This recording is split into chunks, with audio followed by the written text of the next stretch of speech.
so long is like alchemy. You are about to witness the worst execution of a defensive strategy I think I've ever seen in an NBA game. I realize that this video may become a bit redundant, and obviously I'm still getting my feet wet covering non-Warrior games here, but this was the one I circled. Obviously, the Warriors' next opponent is coming out of this matchup. And so here we go, game one in Houston, Rockets Jazz. I don't think many people have been paying too much attention to Utah late in the season as they've been really hot. And the little secret is Joe Ingles has kind of become their playmaker, and they're running a lot more pick and roll action with him because he's big, patient, and makes good decisions. Now watch Houston here. This is something they're doing a lot more to start the game. It's this handoff. They let Capella touch, dribble handoff, and then he slips or rolls hard to the basket. Now I've said numerous times, I think Quinn Snyder, one of the best coaches in the league, and I'm gonna hold it here. We've seen the strategy employed by Milwaukee. Stay on Harden's left side. The problem was Utah was overzealous and anxious getting to his left side and opening things up way too soon, way too easily for Harden to just straight line to the basket. Despite this, Utah was off to a decent start. More dribble handoff action. Favors dips down and you get Rubio out in transition. Paul's not going to stop anybody at the rim. They get out to a little 8-4 lead. But a quick Eric Gordon 4-point play never helps things. E.g., we know kind of the X factor for this Rockets team. The forgotten man shot decently in this one. The other thing that struck me about Utah is they don't have a lot of guys that are really looking to score. Like Favors has to attack there. I understand Capella's back, but Houston's defense once set is very decent. Again, Rubio, look where he's playing. They were playing so far to the left side, great catch from Capella, that the screens were deemed useless. The high pick and rolls, they didn't even have to set them because they were just opening up the pearly gates. Look where Rubio is contesting from. It was an absolutely absurd execution of this strategy. And Utah's bigs, they're kind of like the Warriors' bigs. They can only score when the ball's served up on a silver platter. Problem is they don't have three of the greatest 10 shooters of all time on the perimeter. More dribble handoff, and it really forces the big to switch when perhaps he really just wanted to show Quinn needs a timeout. Donovan Mitchell, less is more. I really think he's better when he's in a catch and shoot scenario, 1 or 2 dribbles, and he's just been forced to do more.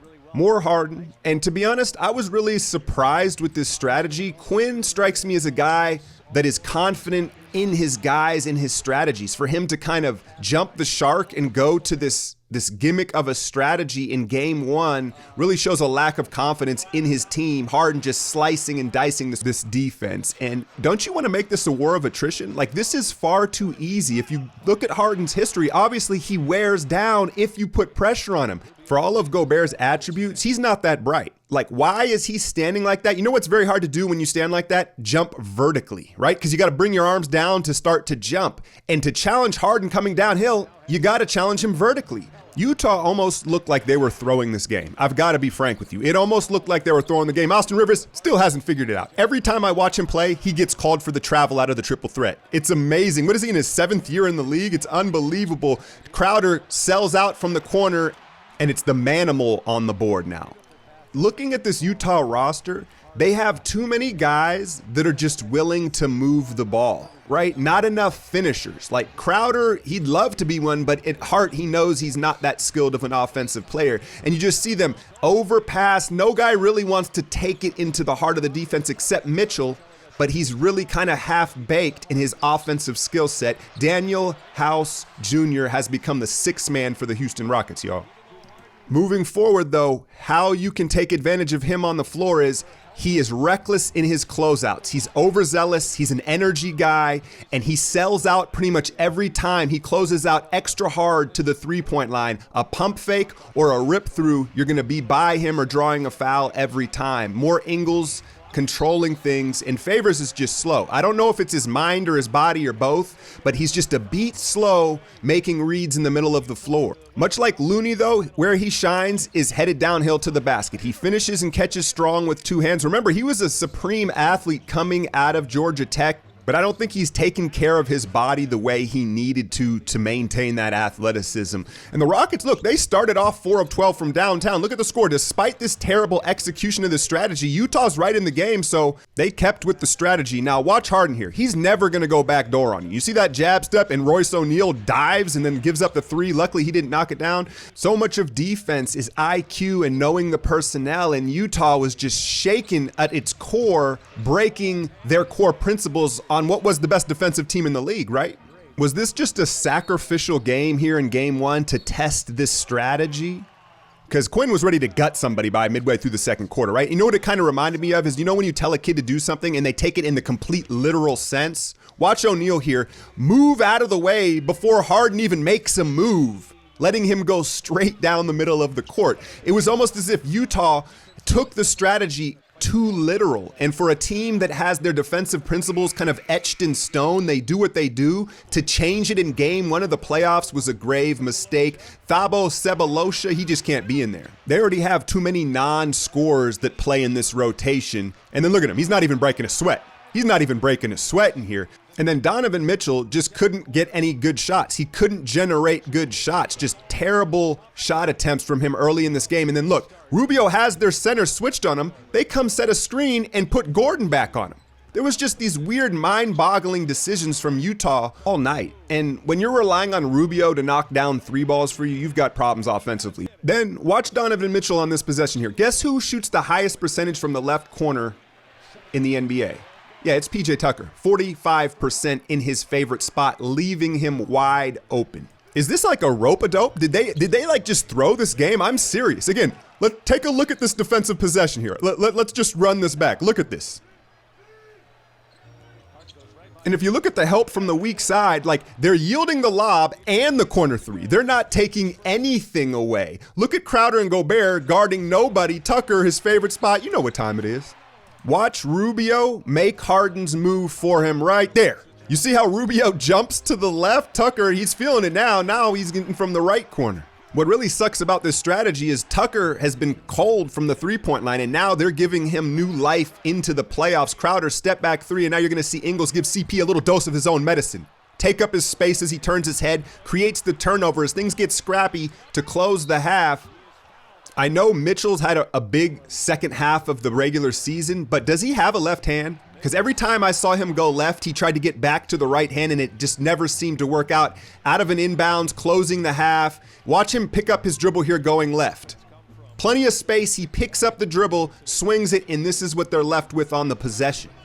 Second half, would they change their strategy? Here's Ingles in the pick and roll, and he is their best pick and roll guy. The problem is he doesn't put enough pressure when he comes off the screen, right? You kind of know it's a pass every time. Look at Gordon just work Gobert for the and 1. I know this is kind of shit on Utah because, I mean, hey, they deserve it. But you know what it struck me is they don't have enough athletes. Like, look at this breakaway.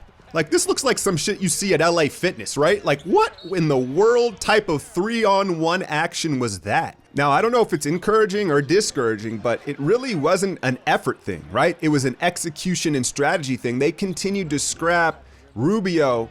His layups, they don't ever seem like they're going in. It seems like a low percentage release. Watch CP force the switch with the snake dribble. Like, Gobert just wants to show, but because CP snake dribbles, Gobert has to go with him. Ingles can't recover, and it's easy.